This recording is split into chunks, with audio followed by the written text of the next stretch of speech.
Good morning, everyone. How y'all doing? Thanks for stopping by and tuning in, as always.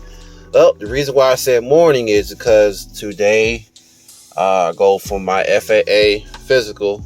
I just pulled up at the hospital right now. And also, too, to let y'all get inside of my attire.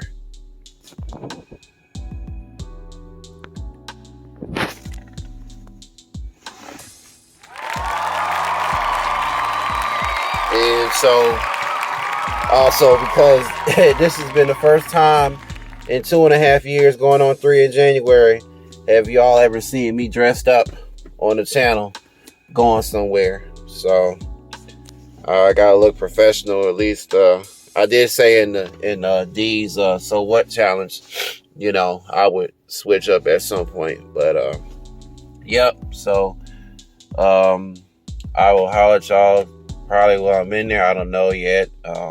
Because this type of place, can't do no filming or whatever. But I can tell you as far as what happened afterwards. All right, I got my medical documents, paperwork, and everything. Oh, and I got my mask because again, we're at the doctor's office, so just like when I went to America's Best last week, I had to wear a mask and stuff. Both places ask you, the COVID question, just like the urgent care centers, all those type of places in retail, I'm going to ask you that. So, like I said, I got my hair cut yesterday. So, all right, I'll let y'all later. Alrighty, folks. I don't know what's going on with the camera now. I think it's doing different updates because when I have it pointed on me and then try to flip it around, it won't let me do that. Now it seems like you gotta have it flipping facing forward in order to flip it back to you, and vice versa. So, but I just finished my FAA physical. This is my first as far as on that side of job professions.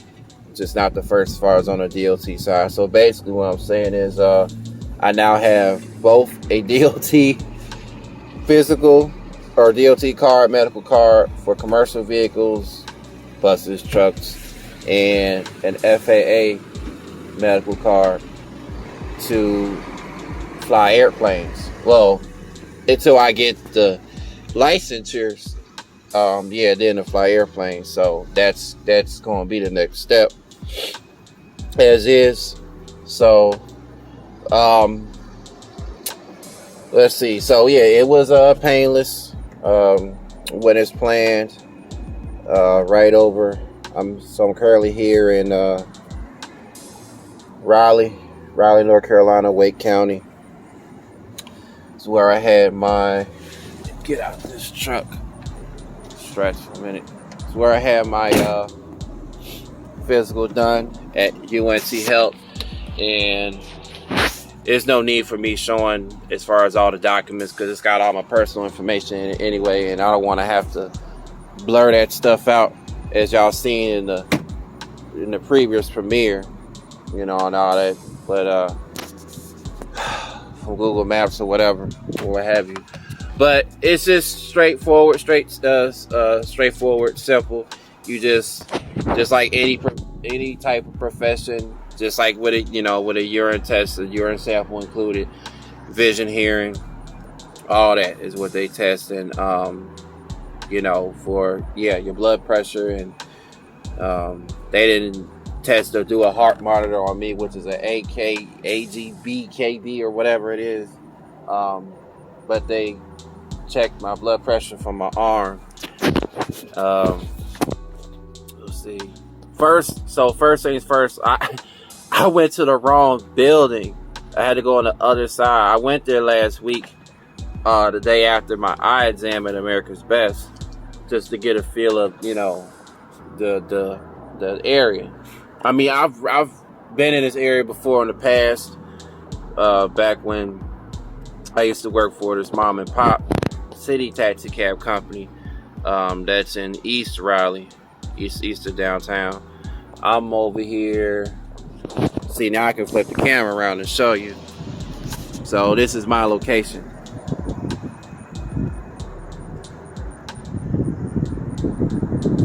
I just came from McDonald's behind this building over here. That's a Chick-fil-A down there. So this is off of, I don't know what street this is, but I'm off of Lake Boone Trail from 440 and Route 1. Cliff Benson, Beltline, Beltway, same thing. Yeah, I used to work for a mom and pop city taxi company, cab company, East Raleigh, east of downtown, and I used to come out here in this area quite often because of one of their customers that, you know, they grew up with back in the day. They would have doctor's office appointments and stuff over here. I went to, it's UNC Health, so UNC Med Hospital, you know, if they have for, like, you know, patients who, you know, dialysis stuff, whatever. Day two, like I said, they ask you go COVID questions, you know, the COVID screening, you know. So that's obvious. As far as the mask, like I said, I had my mask, but this is this policy from them that you have to switch up and wear a fresh mask that they provide. So whether if you already have one or not, they give you one. So so having to take my fresh one off basically and put another fresh one on, and go with a lady to immediately go do my urine sample. And it don't take long for me, even though I didn't even bring no water. I wasn't even thinking about it, but you know, do my thing in the cup. She didn't have to put a mark. Usually, you know, where they put a marker and say where they want you to fill it up at. Well, I just filled it up enough, so to do that, then her to test my vision, and then the actual doctor who I went to go see that I scheduled this for test my hearing. Well, she also tested, like I said, for my right here, my arm, blood pressure and stuff. So, but yeah, he was in his back office, so it wasn't nothing to film anyway. I mean, my phone and stuff, because I would have thought, you know, him being a fellow pilot, or I guess retired pilot, I don't know, so we didn't get into that conversation. It was just a, you know, quick thing dealing about, because he had other people there for their FAA physicals as well, before me and after me. So currently right now, but no, he didn't have, you know, none of that stuff in his office, like, you know, aviation memorabilia or anything like that on the wall. It's just a standard office in a hospital, you know, on the first floor, Suite 100. And this Caucasian guy seemed like a nice gentleman.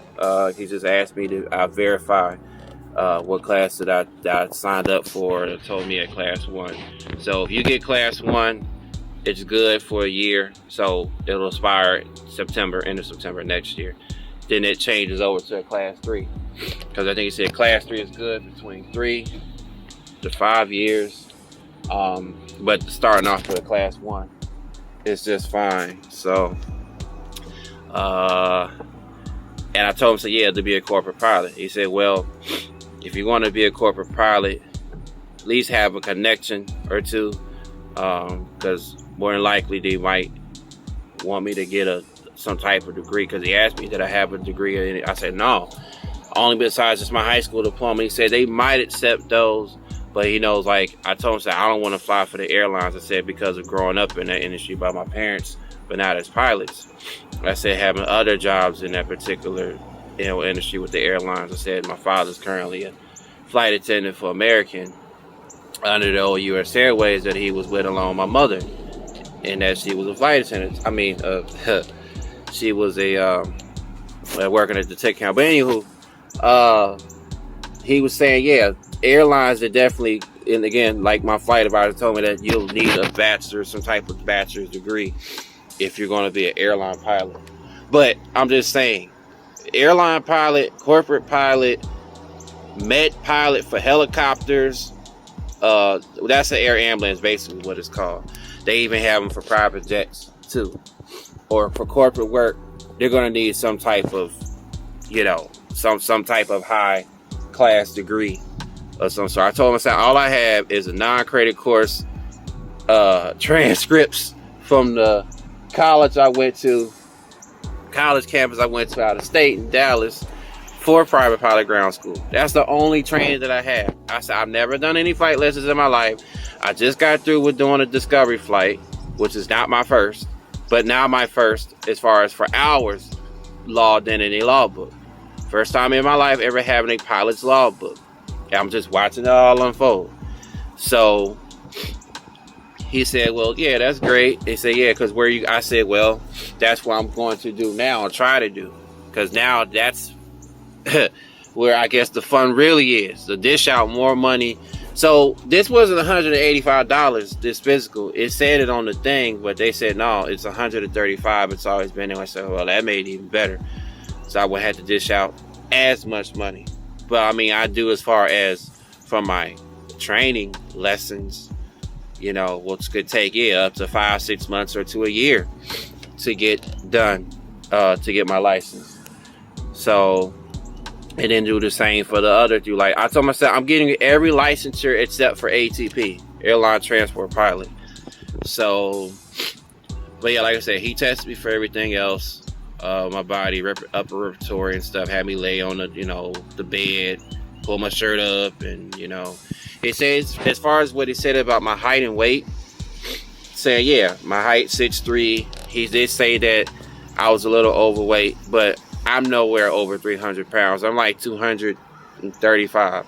And again, I told him from my experience being an ex-truck driver over the road, DOT medical card and all, gaining so much weight.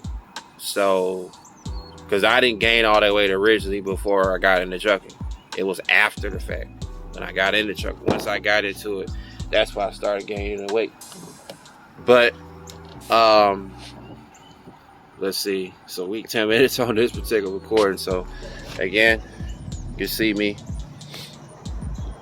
This is how I came dressed. I had this tucked in, but, after him telling me to lift all that up, it's all out and everything, but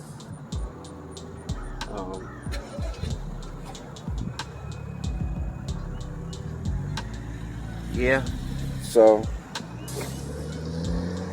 but somebody behind me just put some mail in his mailbox. Here, one of the two. I just got McDonald's, about to head on back to the house, but I gotta stop in Clayton first, go to the Goodwill store and drop off another pair of clothing that I can't fit no more. At least this past week I've had to go back and forth over there because I'll keep forgetting more stuff as that drop off, because it would just dawn on me of stuff that I don't even wear anymore, can't fit. I told you I've outgrown most of my clothes, but buying this stuff and some more pair of these and some more pair of pants and these dress shoes that I bought, I got another pair. I wear a size 13 for footwear, but as far as like for pants, yeah, like 2X, and the same thing with shirts, 2X, maybe 3X. So obviously I can't do daggone small, medium, large. Yeah, back then when I was a lot slimmer, but yeah, so go back there. It's just only a t-shirt I had got from last summer when I was here on vacation. But another thing, not because I've outgrown them, but because when you constantly wash this stuff, or besides take it to the cleaners, they shrink really fast. So yeah, I know it sucks, but it is what it is. So like with the more you wash them or whatever, the smaller they get and shrink. So yeah, so that's my way of obviously giving back, instead of having to throw them in the trash, but giving back to the less fortunate that to give the clothes off of your back, give to them. And speaking of that, so this is word I got from, shout out to Choice Mass, leader of the Stoop gang, STOOPFAMALay. I hate saying gang because they're like, it's just more it's to me it's more appropriate just to say family. But shout out to Choice Mass, head of the Stoop family, the whole Stoop family, and it's about the Truckers Feeding the Homeless organization that they created 2 years ago, and I spoke on last time was November this past year. Originally, because they couldn't set it up last year when the boo-boo virus all started, but they said it's back, or said it will be back sometime next month. He didn't say as far as the date, but if you want more information, he has an email.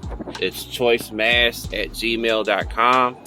CHOICEMAS@gmail. I don't think there's no underscore. It's all lowercase. And for the mass is mind and spirit. That's what mass stands for.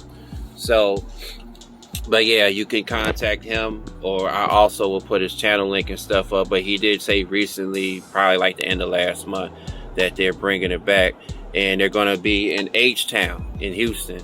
So those that follow me, I'll say one name in particular if you already got the information, but Shape World 15, if you're out there, if you're watching, if you already got the notification, they'll be in your neck of the woods, going to help feed the homeless down there. So, but yeah, anybody who in the Houston area, anybody, yeah, they can come and help out and all that good stuff. So, but yeah, that's the reason why I brought it, because it just slipped my mind, like I said, me going to the Goodwill and dropping off, a shirt that, to give away. So so yeah, they're doing their part, and I am damn sure doing mine. And to stay tuned, because them also too giving me ideas of wanting to do an organization like that too. Matter of fact, in the years to come, do for me and some fellow pilots, we can do an organization like that and call it Pilots Feeding the Homeless, or Aviators Feeding the Homeless. So salute to you, Brother Choice, for again y'all coming up with the idea of how it all came about. As I said just briefly, that it started all with a plate. They were at the Truck Show Dallas, the GATS, Great American Truck Show, August of 2018, and saw all the homeless people around the venue.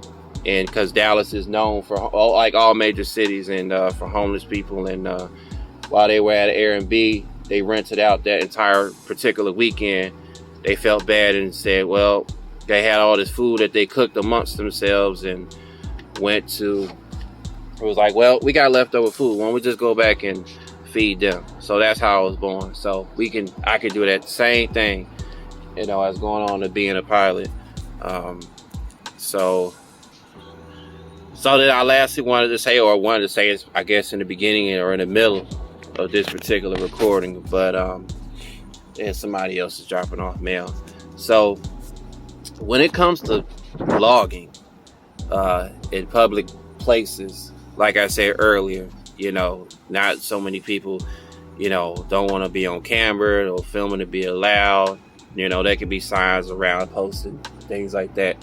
But just be aware of your surroundings. Because people will think, oh, you looking crazy. Why is he talking to himself? Or they just might be thinking you talking to somebody on FaceTime or whatever, if that's the case. But I mean, I'm in a public area, but away from, the certain businesses that I just showed y'all. So I could just, talk to y'all. But, don't be afraid. Don't be shy. Face your fears of, to any fellow new YouTubers, because they're brand new on the scene, the ones I keep seeing. Just go for it. Just go for it. You just practice, and you'll get the hang of it. So, but it's not always easy. But so like I said, me go sign up for lessons. Sorry, this truck is falling apart as is. 05 for lessons. Sign up for lessons, and hopefully I can, like I said, document that journey. Don't worry, my Discovery Flight video is still in the works. I haven't started editing yet. I'm just saying it's still coming. I still got to put that up. The shout out again to brother Russ. Kid can fly. I ain't trying to be like, this is still early in the morning. I ain't a morning person, but shout out to the brother man again for attaining your pilot's license, and be looking forward to your next video that's coming Friday of your full flight with the license, because now you complete your 3-part series of check ride debrief with the examiner getting it. So that's another thing. The doctor I had, it's AME, in other words, aviation medical examiner for short. That's what AME stands for. But I'm just saying, it's a doctor, a physician. It's just, this is different titles for it. I will post a link to his videos on it, and or to his channel, all over the place, and from in the notations, in the description, chat, because this video is over 19 minutes now, premiere or whatever, and along with Sir Jay of aka Wolf Pilot, who shared him out. I got his notification, and so that's how I found out about the brother. Salute to both of them and all the other fellow YouTubers on there. Like I say, Airway J, Captain O Show, so many others, past, present, and future. So, all right, let me get out of here, because I want to lay back down stuff, but give y'all one last look of my attire. All right, from my channel to your channel. So.